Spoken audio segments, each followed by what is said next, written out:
మీరు కూడా ఏ వ్యక్తిని పెడితే ఆ వ్యక్తిని గుడ్డిగా నమ్మకూడదు. మీరు ఆ వ్యక్తితో ట్రావెల్ చేయాలి, కొంచెం సమయం గడపాలి. కోపంలో ఎట్లా బిహేవ్ చేస్తారు, ఇబ్బందులు ఎలా బిహేవ్ చేస్తాడు.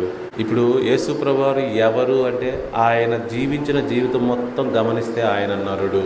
ఆయన విద్య నేర్చుకొనెను, జ్ఞానము నేర్చుకొనెను, విధేయత నేర్చుకొనెను. మన పుస్తకం చెప్పే విషయాలన్నీ మీరు గమనిస్తే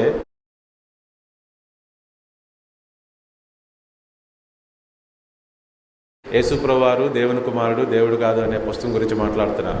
అందులో రాయబడి ఉన్న విషయాలు 1, 2, 3 A to Z చూస్తే యేసుప్రభువారు నరుడు, దేవుడు నియమించిన నరుడు, ఆయన మన కోసం వచ్చిన నరుడు. ఒక నరుడు ఏ రేంజ్కి అయితే వెళ్ళగలడో యేసుప్రభువారు వెళ్ళి చూపించాడు. మనందరం కూడా అదే అవ్వబోతున్నాం.